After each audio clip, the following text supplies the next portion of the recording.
kilala ko ang Panginoon. Bakit sa puso ko na hindi na masasayang ang aking buhay sa mga walang kabuluhan gawain. At yung mga walang kabuluhan gawain. Kapag sa'yo yan, okay yan. Babawalan ko. Magpayaman, okay naman. Maging sikat, although maganda rin maging sikat. Pero yung mga bagay na yun ay walang kabuluhan yun kung hindi natin isusurrender kay Lord Jesus. Siyempre dapat Yung mag-ibig ka sa basketball at doon sa mga iba pang MVP. Galing ano. Sabihin natin yung mga examples dito. Kung naging Christian ako, Hanapin ko pala. so, salamat sa inyo. Okay, ngayong umaga ito,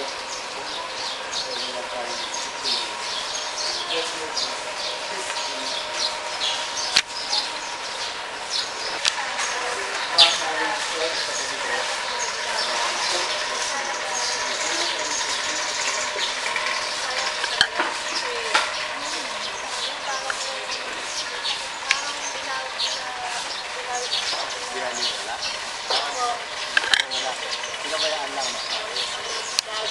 Kaya malaki yung pag-ibig ginawa namin.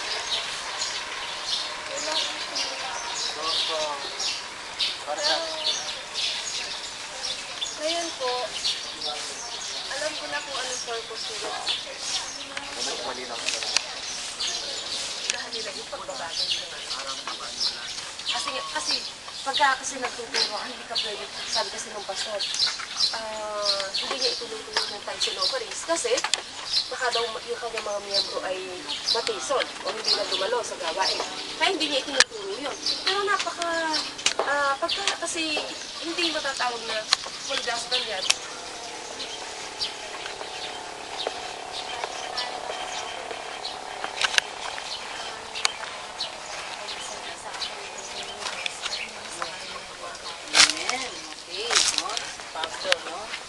Siya ay hindi sa pamamagitan ng mahusay na talumpati, no? Ako'y tutulang, mahabang mahaba. Hindi niya nadadala sa ganun, no? Kung walang banal na espiritu, wala siyang masasabi. Walang mamumutawi sa kanyang mga sa kanyang mga labi. Sa kanyang mga isa lang labi.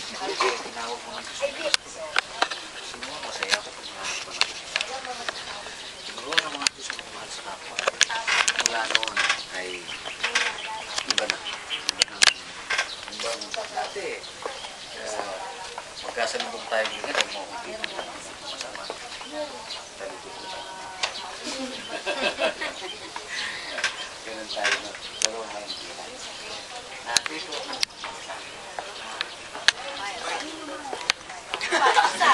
Napakalaga po. Yung sinishare natin sa tao. So nun po, sa mga aklat ng gawa, yun po, sa chapter 2, verse 22, yun po yung ginagawa ng bata, matay, maligtas. So, yung Holy Spirit nasa buhay natin, no, nag-aapoy yan sa puso natin. Kaya natin i-magnet, parang mamamagnet yung mga tao, no? Mga kaibataan, mga kaibigan natin para lumapit sa sabi ng Pastor Jerry, every time napupunta lang ko sa